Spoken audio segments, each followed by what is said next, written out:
once they see that this is all about just getting better and not about punishment, they'll start catching their own mistakes before you even catch them. And that's when that's when it feels like, oh yeah, we doing it. We doing it. That's a culture shift. Proactive, not reactive. And that's exactly where we want to be in this thing.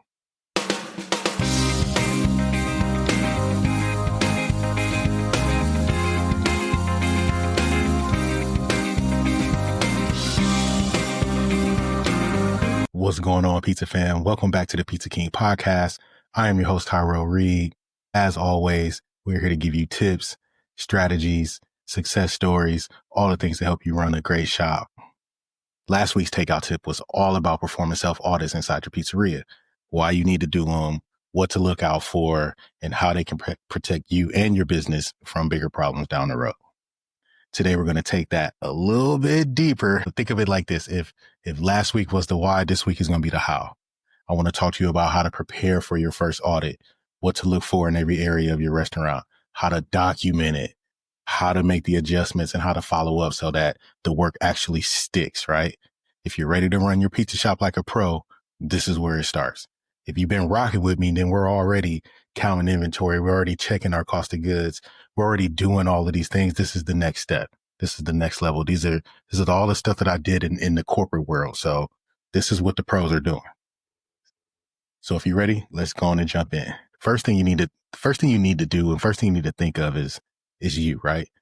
Mindset. You need to get yourself ready for the audit. It's all about where your head is and where your mindset is before you go into that first one. Your first one, it can feel awkward. It's going to feel awkward if you haven't done it before.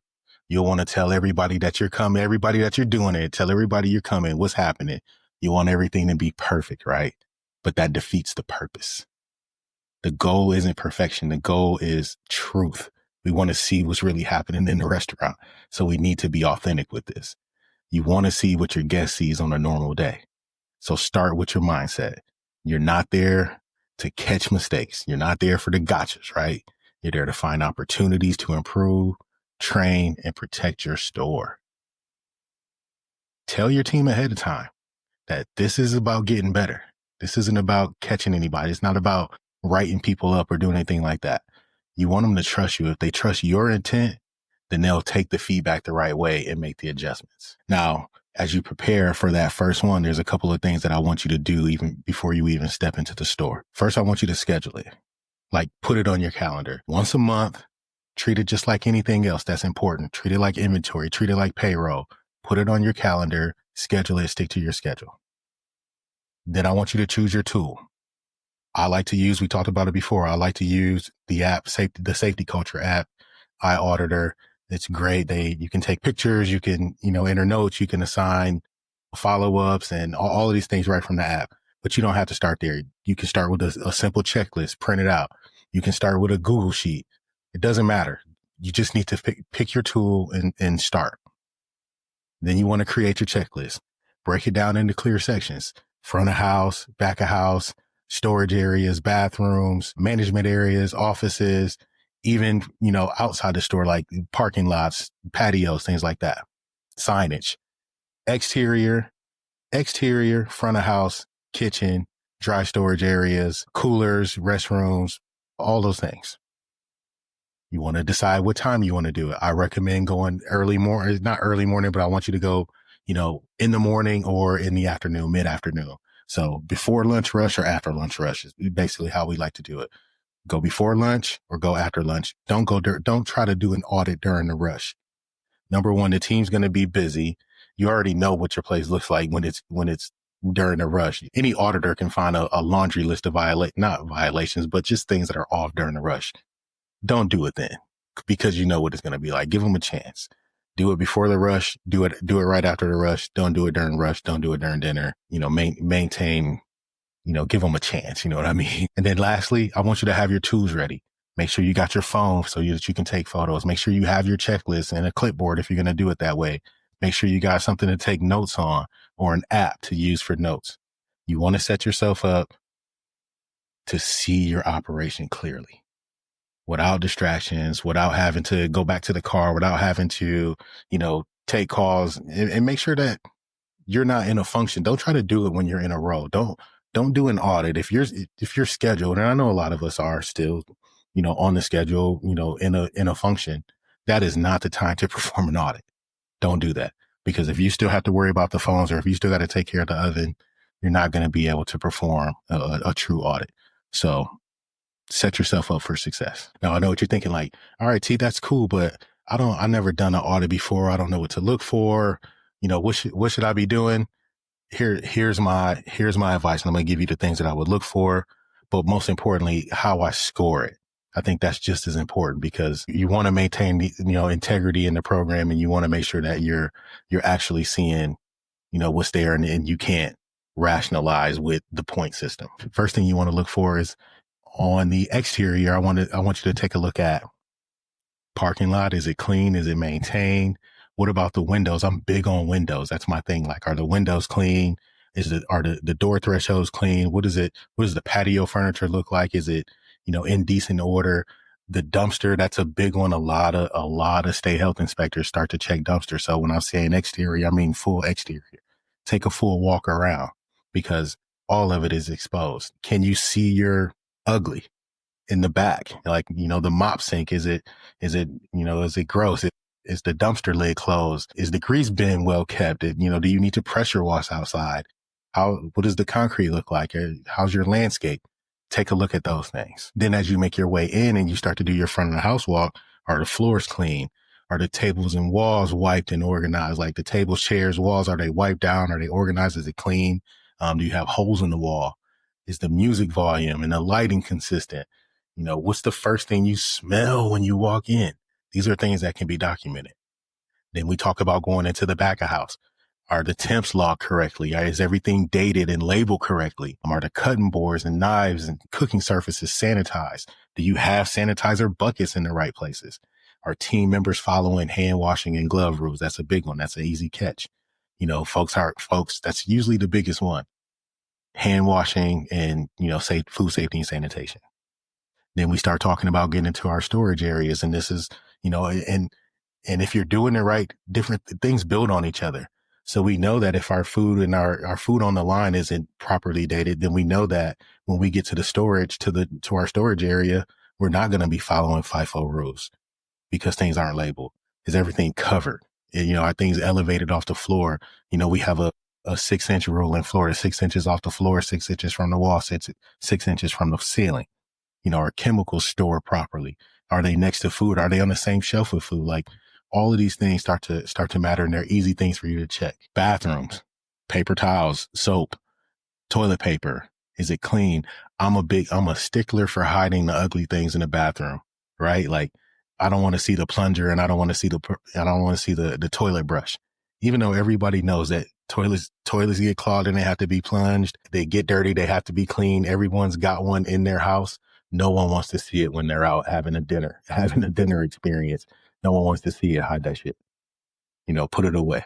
Would it feel good using the restroom as a guest? Like, is there air freshener in the bathroom? Is there a fan? Can you hear the music in the bathroom? Like, whatever the standards are in your store, are we following those standards in the bathroom? Are we using a bathroom cleaning log? Are we checking in every hour? Are we signing off on that?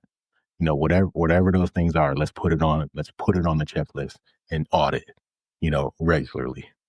And then one big one that I like to do is team behavior.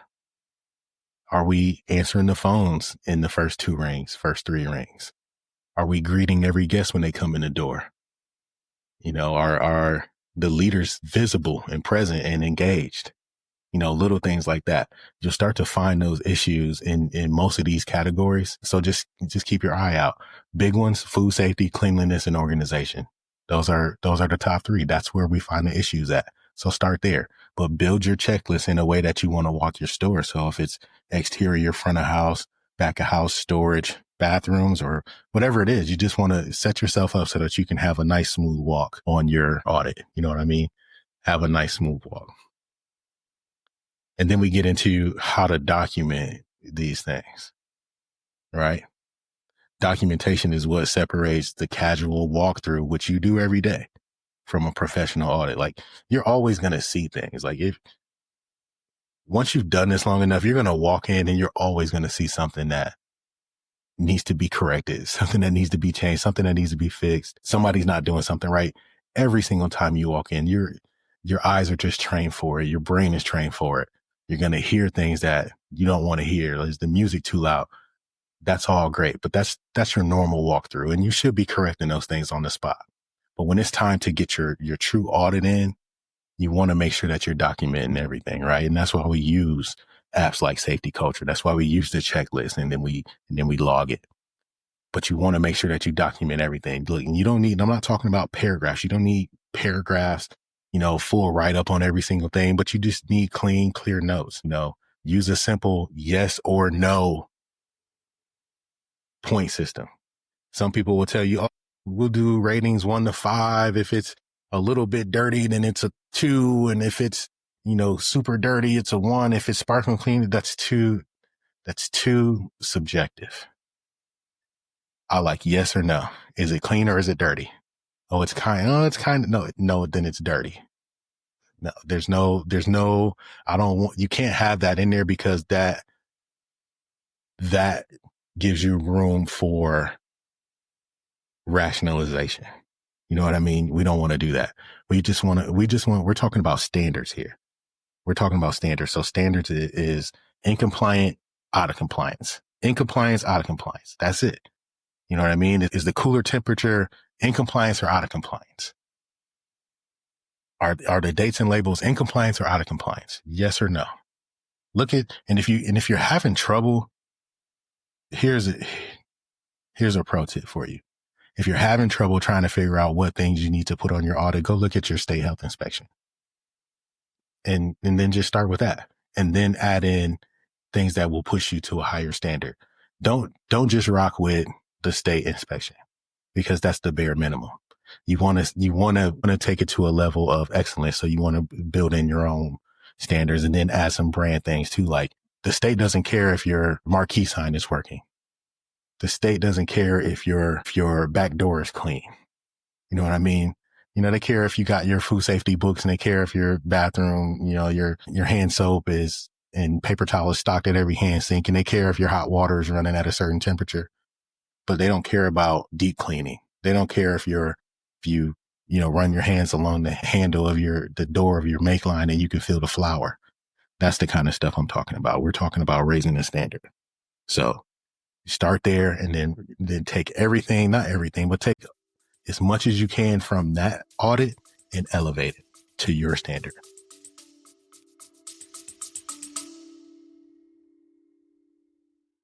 If you've gotten any value out of this episode or any of our other episodes, I need you to do me a favor. Go leave us a review.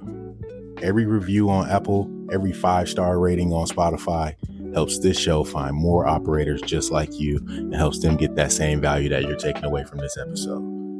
And as a thank you, anytime somebody leaves a review, sends me a screenshot, just DM me a screenshot of your review, I'm going to send you a free gift, something awesome, something cool. I'll send you a gift, whoever leaves a review.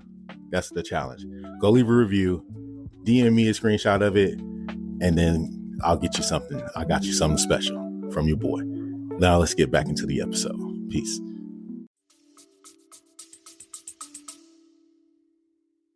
But as we get through, when I'm talking about document, I want to stay there.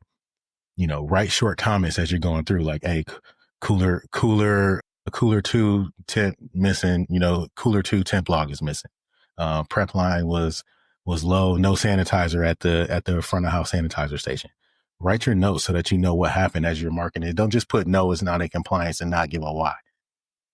I like to have a comment on everything, even the good things, because it's going to help your discussion later. But everything that's out of compliance should definitely have a note. Every single thing out of compliance should have a note. Take photos whenever possible. Take photos of everything. You can't have too many pictures during an audit. You may not use them all, but take the pictures. And if you're using an app like SafetyCulture, the picture's right there in it. Not in compliance, take a picture. In compliance, take a picture, write the note, move on to the next thing, assign a follow-up task directly in the app. You can put your team in there. It's super easy. But even if you're just using the list, or you're talking about using your checklist, just write it down. What the issue was, who needs to take care of it. And then we start to build in that accountability for it. as we have that discussion, because ultimately we want to make sure that we turn those observations into actions, right? So action list is generated from the audit. This is how we work. And this is how we keep people busy too, right? And we want to make sure we give people enough things to do. And we want to make sure that those things are helping us push the business forward. This is a great way to do it, because you are going to generate an action list from this audit. So after the walkthrough, take a look at your notes. Ask yourself these 3 questions. What patterns do I see? What training issues keep repeating themselves? And what's the most urgent? If we see that folks aren't washing their hands and they're changing stations and they're taking orders in the front, and they're making food in the back, and they're running dishes to the sink, and, they're not washing hands, or they're just flipping gloves in between, that's a training issue. You know what I mean? Let's fix it. Or if you see, other things, we're seeing, the way that the pizzas are being launched into the oven isn't correct. We got extra flour going in, or, we get the burn smell because they're not tapping the peel off, like whatever it is. Note it so that we can take action on those things. But from there, I want you to create your top 3 list. Top 3 fixed list. Put everything on the action list, but let's focus on the top 3. I don't want you to overwhelm the team with the 20 things that you've seen during this audit. Pick the top 3, pick the ones that matter the most, and then let's focus on that. Like if it's hand washing, let's focus on hand washing. Let's make sure that we're talking through what the training looks like. Let's fix that first. If it's, how we date and label things, if it's cleaning schedule that, is missing things, where somehow things are getting clean, but we're missing a couple of key things. We follow the cleaning schedule, but somehow we overlook the fact that our baseboards never get done. Let's address that. Sometimes it's something that you can fix and it's not on them. You know what I mean? Like you can take that action, but assign ownership to each thing that needs to get done so that you don't have to do it all yourself. You know what I mean? You're developing your managers to fix the problems so that they can get better, and you want them to do things the right way. This is how we coach them up. So now you've done your audit. You've taken your pictures, you made your notes, you created your action list, and it's time for you to go over it with your team, right? I want you to leave with what went right. Recognize the wins first, then discuss what needs work. Say things like, here's what we did well. Here's what we can tighten up. Here's how we'll measure the progress on this. But I want you to, not you did this, you did that, or we didn't. This is a team effort here. We're not putting it on one person. Even if you're having a conversation with one person, you can't dump it on somebody, because teams win together and they fail together. So as a team, Howard, this is our plan for doing this. I want you to, keep your tone as a collaborative thing. Keep the morale high. I want you to turn that feedback into motivation instead of fear. Like, don't make it, if this doesn't get done, this is what's going to happen. We can't use it as a tool to threaten people. This is a tool for us to get better. So make sure you keep that in mind as you're coaching the team up on what you see during that. I love, and depending on your tool, you can generate the report quickly and start to have to sit down. Now in the corporate world, we never leave without discussing the audit. You finish it, we have our conversation right then and there. When you have the right tools, like again, SafetyCulture, like I keep recommending, as soon as you hit finish, it's gonna produce a PDF report. Email it, say, hey, you ready to sit down and go over what I seen? Everything is there. We can talk through, everything that went right, things that I noticed, things that were repeat items. That's always a big part of the conversation here. This is what, we keep seeing. Let's talk about how we fix that going forward. But I want you to use that as a way to set the standard, like show the right standard, explain why it matters, and then have them just demonstrate it back to you. Like, all right, we got it. Let's not just fix it, because anytime you do an audit, you can easily just make a correction on the spot, right? And a lot of times you will, but you want to make sure that you have a chance to really correct the habits that are causing those mistakes. So this is why we have the discussion, and then we can take the walk together. The other important part of it is how we schedule and build the follow-up so that we can close the loop on these things. Look, the follow-up is really where most people fall short. The audit doesn't mean jack crap if we don't circle back on it. Like, and this is why I told you schedule your audits, but you also need to schedule your follow up. I recommend first, first we have our discussion, day of audit, same day, but then I want you to follow up in 2 days. Follow up in 2 days, 48 hours, and see if we started to correct those behaviors. And then high priority items have a 14-day window on them. Like, there's things that need to be fixed immediately. If there's food safety issues, if there's safety and security concerns, those things get fixed immediately. Some stuff you can give, 2 weeks to fix. I like to do 2 weeks or 30 days, 2 weeks or 30 days, depending on the severity of the item. Hey, if it's something that's, important, I'll be back in 2 weeks to check on this. If it's something that is not the highest priority, I'll be back in 30 days to check on this. And that was the way that I love to do, my follow-ups. And it doesn't, sometimes it's, hey, yeah, in 14 days, just kind of send me a picture, send me an email, depending on how you run your organization. But if you can be there, be there. It's always better to do it in person. I want you to remember something though. Every time you close the loop, you reinforce accountability. You start to see fewer recurring issues and stronger ownership across the team. You give them so much confidence in themselves that they're actually the ones leading the charge and running this thing. I want you to remember that as you handle your follow-up and as you close the loop on these issues, praise that. Those are great opportunities. And look, all of it becomes coachable moments for both of you. You know what I mean? So knock out the follow-up too. If you're using a software, schedule automated reminders.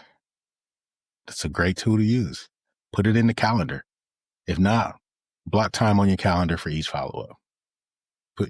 If your app or your software doesn't allow you to schedule reminders, just block the time in your calendar and follow up. But you got to make sure that you follow up. One of the things I love about working like this, especially when I was traveling, and I would, sometimes when you're in a role like that, you only see people when you're doing audits.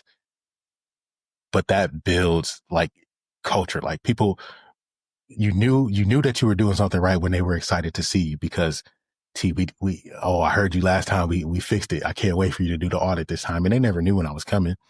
Oh, I can't wait for you to do it this time because look, we fixed this or we did this or remember you saw the tile that was cracked. We got it fixed. They start showing you the things before you even start, but for you and for your team, this is how you start to build that culture of, look, I'm doing it. Once they see that this is all about just getting better and not about punishment, they'll start catching their own mistakes before you even catch them. And that's when that's when it feels like, oh, yeah, we doing it. We doing it. That's a culture shift. That's proactive, not reactive. And that's exactly where we want to be in this thing. So here's your next step. Run your first audit this week. If you need help creating your audit, if you need a template, hit me up. I will give you one. I'll send you mine. I have templates built on SafetyCulture. If you're part of that, if you have SafetyCulture, I can send you templates there. If not, I can just send you a Google Sheet, has a template on there, things that I've used many times myself. But I want you to start this week. Do your first audit, review your notes, fix the things that matter, coach your people, and then follow up. Schedule that follow up. That's it. Do that rhythm every single month and your store will level up fast. I promise you. Listen, if this episode helped you, share it with another pizzeria owner or a manager who's serious about running a tighter shop. You can grab any of my free tools over at TyrellReed.com. I'm the Pizza King, helping you lead better, grow faster, and build a shop that runs like a pro. We'll see you next week.